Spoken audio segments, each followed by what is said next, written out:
I knew early on my father lived on the outskirts of the law. He was a grinder, he was a hustler, and I saw things in my life through him that made me and very ambitious. I also saw my father clean his life up and buy my mom's a crib legally, legit, and still grinding. He's an electrician. My brother's everybody else is electricians. I'm the rapper. You know what I'm saying? But anyway, it's just great to have that true American dream because my father's an immigrant as well. He's from Barbados. I had the opportunity to go to Barbados as a child as well. So I've even though coming up in these rough circumstances because of the environment, my family life was always very much intact and not so much dysfunctional as others were.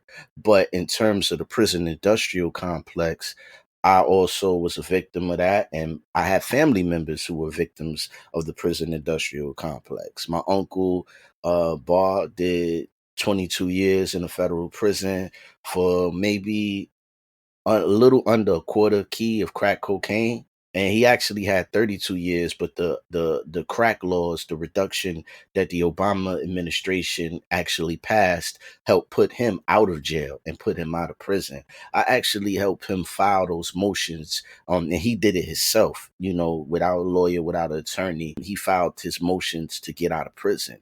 And I remember feeling proud going to pick him up after the visits and after all of the conversations that we had, about prison, about the prison industrial complex, him speaking to me about Unicore is the prison workforce, that in private and federal prisons, they work and make jeans, license plates, emblems for cars, and so many other things that we use on a daily basis.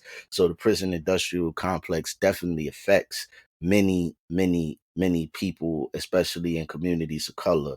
I had the unfortunate experience of being incarcerated as a juvenile. Because of the 94 crime bill, I was charged as an adult. But then when I was sentenced, I went back into the juvenile courts because I mean it was nonsense. Had that crime bill not passed, I might have got, probation or a little bit of time or something like that. But due to the nature of the laws just tightening up, I was caught up in that, and being a product of that, it's just it frustrates you that become a victim of a system that's designed for profit.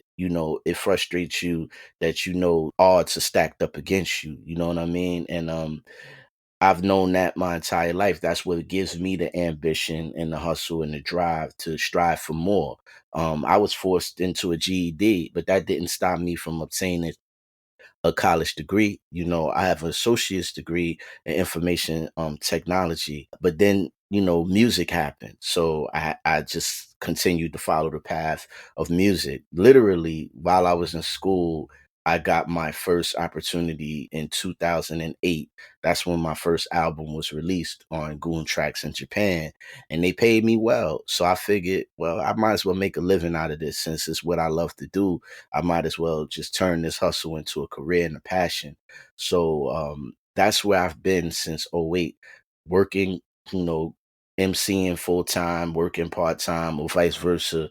You have ups and downs, but since 2008, there's been a real strong grind, because I know I have to go harder to give my children a better life than I had. And I've already done that. So very happy with that. I'm happy with my wife. We've been able to provide a great home, middle class environment. It's a beautiful thing coming from where I came from. So I'm very thankful and blessed every day.